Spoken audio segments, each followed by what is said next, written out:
Baik, mungkin karena itulah Pak Jokowi 1 tahun terakhir ini nggak peduli dengan apa yang disebut dengan demokrasi. Menghilangkan memori masyarakat terhadap legasinya Pak Jokowi.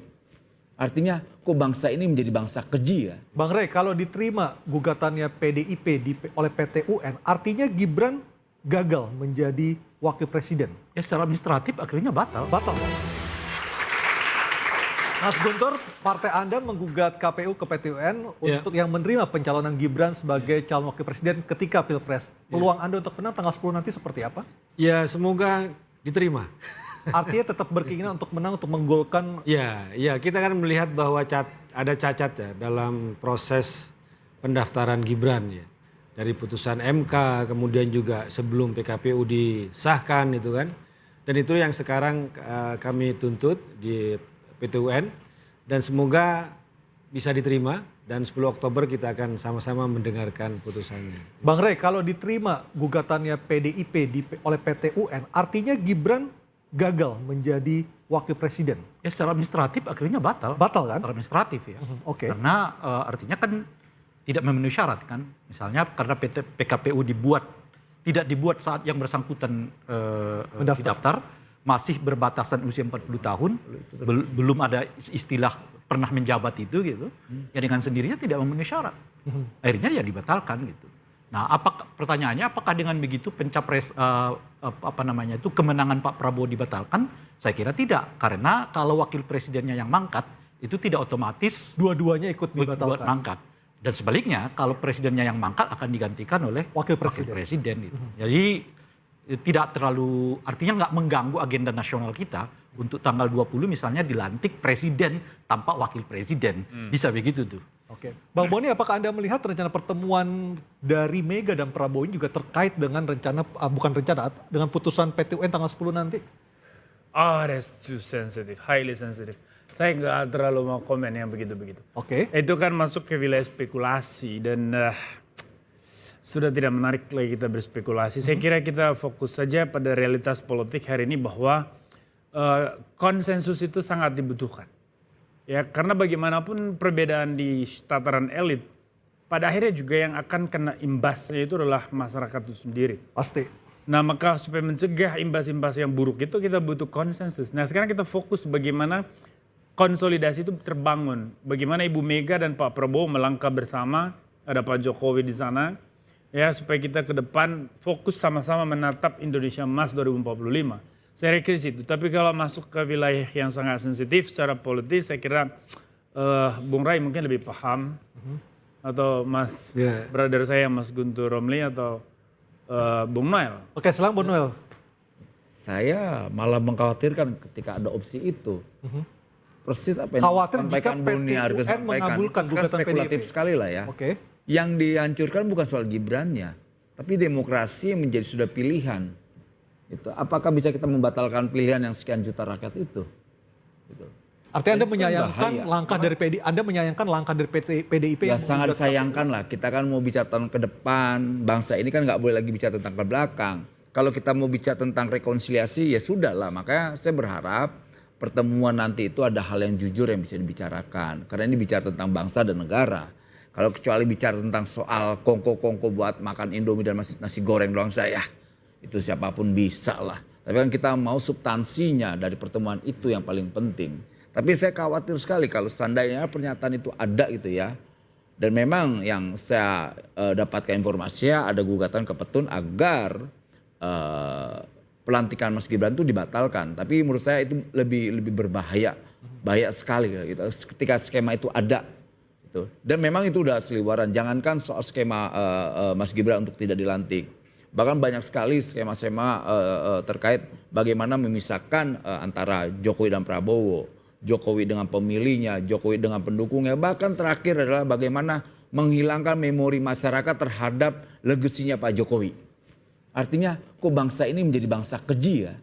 Gitu. Itu saya nggak masuk ke nalar otak saya kayak gitu tuh. Oke. Dan saya pasti punya energi untuk melawan hal yang kayak busuk begitu. Kalau Soeharto ditap Soeharto dicabut terlibat kasus KKN itu menurut Anda setuju?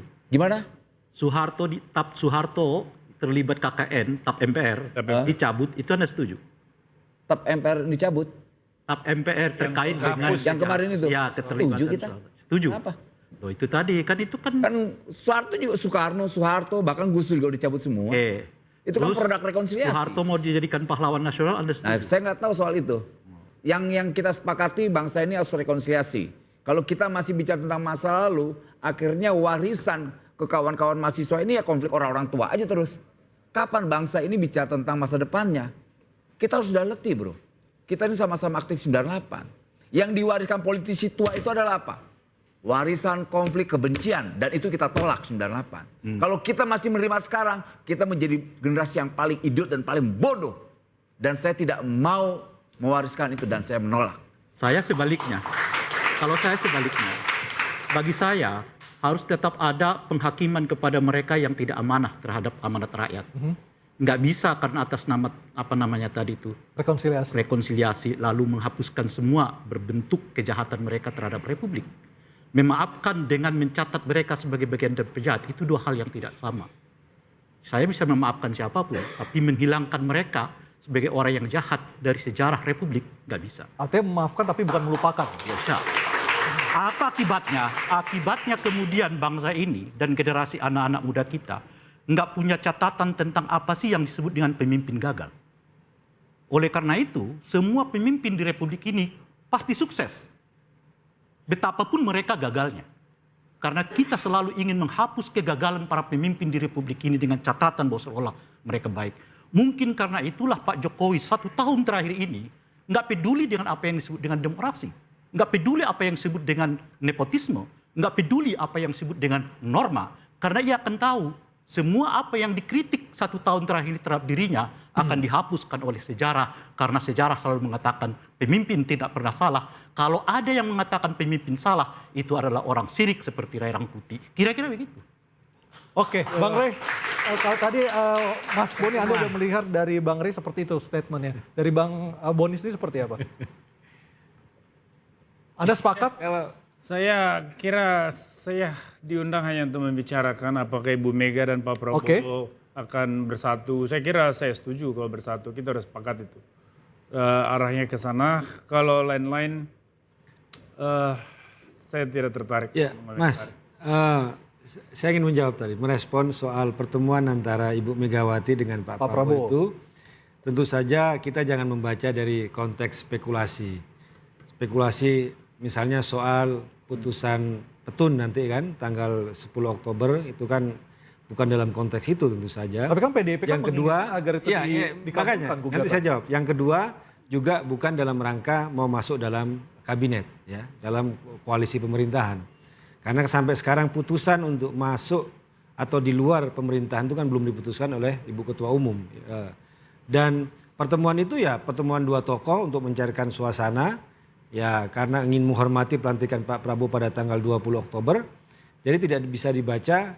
Nah kalau soal proses hukum itu pilihan pribadinya PDI Perjuangan untuk menghormati dan menghargai proses-proses hukum. Bagaimana proses dalam Pilpres itu masih ada masalah. Makanya saya sebut tadi bahwa ada residu yang masih belum selesai terkait dengan syarat-syarat pencawapresannya Gibran. Kita tidak bisa menutup mata bahwa di situ ada pelanggaran etika, ada sanksi untuk Ketua MK pada saat itu, pamannya Gibran, dan juga PKPU juga belum diputuskan, tapi Gibrannya sudah diterima. Itu yang kita ingin menghormati bahwa proses hukum itu dengan menggugat ke PT UN. Tapi itu tidak ada hubungannya dengan pertemuan antara Ibu Megawati dengan Pak Prabowo. Itu bagian pilihan sikap politik PDI Perjuangan. 2023 Mas Guntur keluar dari PSI gara-gara PSI merapat ke Pak Prabowo. Sekarang PDIP merapat juga ke Pak Prabowo. Apakah Anda juga akan resign dari PDIP? Enggak, karena beda konteks. Beda konteks. Ini kita menghadapi Pak Prabowo sebagai presiden terpilih. Kalau waktu PSI dulu saya kan masih calon presiden. Dan waktu itu saya juga disuruh partai saya waktu itu untuk mendukung Pak Ganjar. Tiba-tiba disuruh berubah. Saya nggak mau dong. Ya ketika kita sudah punya pilihan, kita komit di situ, kita loyal di situ. Nggak bisa kita jadi kayak semacam boneka kemudian diubah pilihan. Bagi saya nggak mau. Istiqomah ya? Ya itu pilihan politik. Baik, sebenarnya apa sih untungnya pertemuan Megawati dengan Pak Prabowo nanti bagi masyarakat? Apakah menguntungkan ataukah justru merugikan secara demokrasi? Kami segera kembali.